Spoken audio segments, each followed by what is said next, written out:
Hi friends, பார்த்தீங்கன்னா இது 4வது வருஷம் எங்கள் வீட்டு வரலட்சுமி அம்மா. ஸோ இவங்க வந்து நான் ஃபஸ்ட் டைம் வந்து வியாழக்கிழமை நான் அழைச்சிருவேன் அம்மாவை. வியாழக்கிழமை நைட்டு நல்ல நேரம் பார்த்து அந்த நேரம் வந்து அவங்கள அழைச்சிருவேன். அவங்களுக்கு தேவையான பொருள் பூரா ஒரு வாரத்துக்கு முன்னாடி நான் வாங்கி வச்சுருவேன். நமக்கு அந்த டைம் இருக்காது. ஸோ நம்ம ஹெல்த் ஏதாவது ப்ராப்ளம் அப்படின்ட்டு நான் ஒரு வாரத்துக்கு முன்னாடி நான் வந்து விரதம் இருந்து அவங்களுக்கு எல்லா பொருளும் அவங்க பிரசாதம் எல்லாமே வாங்கி வச்சுருவேன்.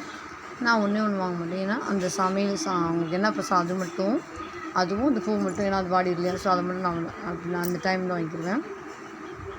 அதை வரலட்சுமினா ஒவ்வொரு வருஷம் நான் வழிபட என் வாழ்க்கை வளரதாங்க செய்யுது.